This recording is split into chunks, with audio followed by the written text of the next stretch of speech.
Kalau ditanya apakah ini azab atau hukuman, ya itu sebenarnya bisa ya kita pahami. Dulu saya pernah sampaikan masalah indahnya cobaan dalam bentuk sobron jamil, ya.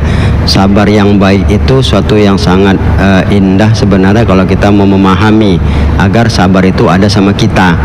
Itu kan ada 3 dia itu, ya. Pertama, cobaan itu sebagai hukuman. Ini diceritakan tentang Nabi Yakub alaihissalam. Yakub itu kan menangis terus menerus, matanya sampai putih. Dalam pendapat juga mengatakan buta matanya itu. Nah, Allah menegur Yakub, ingat enggak mengapa kau kupisahkan dari anakmu Yusuf sampai kau seperti ini? Ya, maka Nabi Yakub perlu penjelasan dari Allah, ya. Kau yang lebih mengetahui, ya Allah. Apa kata Allah? Ingat tidak kau dulu pernah menjual, ya, anak seorang budak, ya, maka ibunya itu menangis-nangis karena kau pisahkan sampai buta mata ibunya. Inilah membuat kau tuh kubikin seperti itu. Satu riwayat juga mengatakan dia menyembelih anak sapi di hadapan induknya. Induknya itu melenguh-lenguh. Makanya kalau kita motong sapi itu jangan di hadapan sapi yang lain. Makanya kalau ribut sapi itu nggak usah heran, kita aja pun kalau digitukan lebih parah lagi mungkin dari sapi, kan reaksinya itu kan. Itulah, ya, kau kupisahkan juga. Itu kan artinya apa? Bisa jadi yang kena sama kita itu hukuman yang kita lakukan pada masa lalu.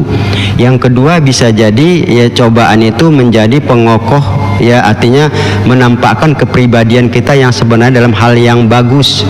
Itulah Nabi Ayub, sebelum diberi Allah banyak hal dia taat, diambil Allah pun semua yang dia punya, anak, harta sama badan, dia tetap taat, nggak berubah. Jadi artinya apa? Kalau bisa cobaan itu tidak mengurangi ketaatan, jati diri kita memang betul-betul oke, kan begitu. Baru yang ketiga, cobaan itu bisa jadi, ya, kita itu untuk menampakkan akhlak yang baik. Itu Nabi Yahya. Nabi Yahya itu menyembelih domba, disedekahkannya sama orang yang jahat. Orang itu jahat, namanya orang jahat. Begitu dikasih nggak terima, bukannya diambilnya tapi dicacinya Nabi Yahya, diejeknya pemberian. Tapi Yahya tersenyum, besok dikasihnya lagi, tidak mengurangi kedermawanannya. Inilah kalau kita lihat, ya. Jadi ketika kita dicoba seperti itu ada 3 hal. Mungkin kalau Bapak menyadari yang pertama, mungkin boleh, tidak salahnya ini hukuman sama saya, ya. Insya Allah kata apa? Sabarkan diri, layak untuk terjadi sama saya, ya. Saya kira demikian, wallahu a'lam.